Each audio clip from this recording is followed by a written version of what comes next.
नमस्कार बंधुरा test best रेसिपिते सबाइके स्वागत।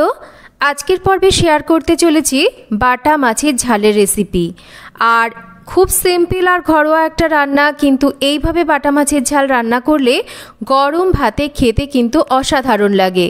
रान्नाटा सिम्पल होलेও मशलार मध्य किन्तु एकटा टुइस्ट आछे। तो आपनारा एकदम घरे थाका सामान्य किछु उपकरण दिए किन्तु एइ सुस्वादु बाटा माछेर झाल तैरी करे निते पारबेन। तो बाटा माछेर झाल रान्नार जोन्नो एखाने आमी 3টে माझारी मापेर बाटा माछके भालो करे धुए जल झरिए निয়েছি। और माछ धोয়ার समय सामान्य करे एकटु लवण दिए यदि भालो करे माछ धुए नेওয়া হয় माछेर आष्टे गन्धटा किन्तु चले যায়। तो माछ धुए नेওয়ার पर भालो करे जल झरिए निয়ে लवण हलुद माखिए मिनिट 5 माछगुलोके रेखे दिएছি। एते करे किन्तु माछटा बेश सुस्वादु হয়। एबार रान्नाटा शुरू करब। तार जोन्नो सबार प्रथमे ग्यासेर ओपर कड़ाईटाके बसिए कड़ाईटाके भालो करे गरम करे नेब। और এই ছোট ছোট টিপসগুলো যদি মাছ রান্না করতে ফলো করা হয় তাহলে কিন্তু যারা নতুন রান্না শিখছেন বা রান্না করছেন তাদের কিন্তু অসুবিধা হয় না। মানে মাছগুলো কিন্তু কড়াইয়ের গায়ে আটকে যাওয়ার বা লেগে যাওয়ার সম্ভাবনাটা কমে যায়। খুব ভালো করে কড়াইটা গরম হয়ে গেলে এবার তেল ভালো করে গরম করে নেব। আর আমি এখানে মাছ ভাজার জন্য একটু বেশি তেলের ব্যবহার করেছি, যেহেতু মাছগুলো একটু সাইজে বেশ বড়। তো তেলটা খুব ভালো করে গরম হয়ে গেলে তেলের মধ্যে সামান্য একটু লবণ দিয়ে ভালো করে লবণ সহ এই গরম তেলটাকে কড়াইয়ের চারিদিকে মাখিয়ে নিতে হবে। এবার লবণ হলুদ মাখিয়ে নেওয়া মাছগুলোকে ভেজে নিতে হবে। আর মাছ ভাজার সময় গ্যাসের ফ্লেমটাকে মাঝারিতে রেখে মাছ কিন্তু ভাজতে হয়। এক পিঠ হয়ে গেলে অপর পিঠ উল্টে মাছগুলোকে ভেজে নিচ্ছি। আর যে যেরকম মাছ ভাজা খেতে পছন্দ করেন বেশি বা কম সেইভাবেই কিন্তু মাছগুলোকে নিজেদের পছন্দ মতন ভেজে নেবেন।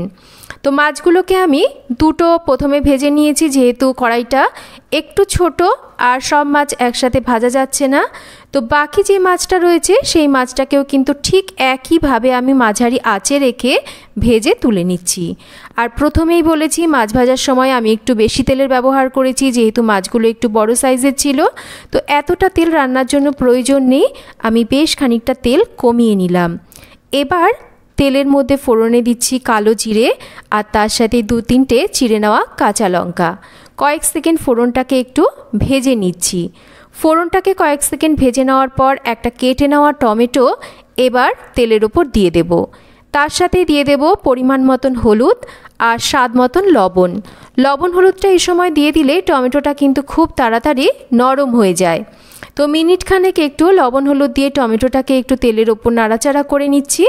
এবার একটা ঢাকা দিয়ে কম আঁচে রেখে আরও মিনিট খানেক রান্না করব, যাতে করে ঢাকা দিয়ে দেওয়ার ফলে যেহেতু লবণ আছে টমেটোটা কিন্তু খুব তাড়াতাড়ি গলে যাবে।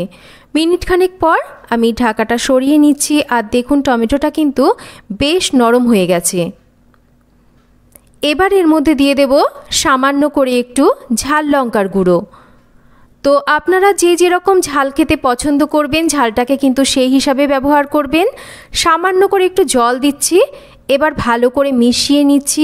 আর তেলটা ভাজতে শুরু করা অবধি, মানে জলটা একটু যখন মরে আসবে সেই অবধি কিন্তু এটাকে একটু ফুটিয়ে নিচ্ছি। দেখুন জলটা বেশ একটু মরে এসছে আর তেলটা ওপরে ভাজতে শুরু করে দিয়েছে। এখানে আমি একটা মশলা তৈরি করে নিয়েছি। সর্ষে, পোস্ত, কাঁচা লঙ্কা আর তার সাথে সামান্য করে একটু গোটা জিরে আমি বেশ কিছুক্ষণ জলের মধ্যে ভিজিয়ে রেখে বেটে নিয়েছি। আর সাধারণত সর্ষে পোস্ত বাটা দিয়ে আমরা বাটা মাছের ঝাল খেতে অভ্যস্ত। তো সর্ষে পোস্তর সাথে যদি সামান্য করে একটু গোটা জিরে দিয়ে বেটে নিয়ে এই ঝাল রান্না করা হয় ঝালের স্বাদটা কিন্তু বেশ অন্যরকম হয়।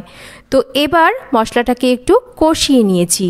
মশলা থেকে তেল ছাড়তে শুরু করে দিয়েছে। খুব বেশিক্ষণ কিন্তু মশলা কষানোর প্রয়োজন নেই। 2-3 মিনিট কষালেই দেখবেন তেলটা ভাজতে শুরু করবে। তখন পরিমাণ মতন জল দিয়ে দেব। আর যেহেতু ঝাল করছি একটু গামাখো হবে, জল কিন্তু মানে ঝোল কিন্তু খুব বেশি দেওয়ার প্রয়োজন নেই। তবে ঝোলটাকে এমনভাবে দিতে হবে যাতে মাছগুলো ঝোলের মধ্যে ভালো করে ডুবে যায়। তো ঝোলটা ফুটতে শুরু করলে ভেজে নেওয়া মাছগুলোকে সাথে সাথেই দিয়ে দেব।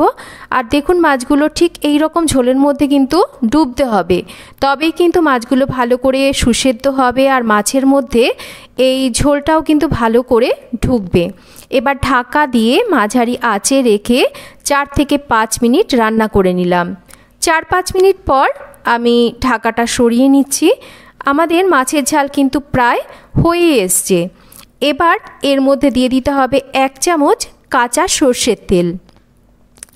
যেহেতু মাছের ঝাল বেশ একটু ঝাঁঝালো ভাব হলে গরম ভাতে মেখে খেতে কিন্তু দারুণ লাগে। তো কাঁচা সর্ষের তেল দিয়ে ভালো করে একটু মিশিয়ে নেব, আর বেশিক্ষণ কিন্তু এটাকে রান্না করার প্রয়োজন নেই। এবার গ্যাসের ফ্লেমটাকে বন্ধ করে দেব। আপনাদের কাছে যদি ধনেপাতা থেকে থাকে তাহলে কিন্তু অবশ্যই করে একটু ধনেপাতা এই সময় দেবেন, তাহলে কিন্তু খেতে আরও বেশি ভালো লাগবে। তো আজকে আমার কাছে ছিল না, তো আমি সেজন্য কিন্তু দিতে পারিনি। তো এই রকম অবস্থায় নাবিয়ে নিচ্ছি, আর এটা কিন্তু আমাদের একদম তৈরি। গরম ভাতে মাছের ঝাল একবার বানিয়ে খেয়ে দেখবেন, আশা করছি আপনাদের ভালো লাগবে। রেসিপি কেমন লাগলো জানাবেন, ভালো লাগলে লাইক শেয়ার কমেন্ট করবেন, চ্যানেল সাবস্ক্রাইব করবেন। সবাই ভালো থাকবেন।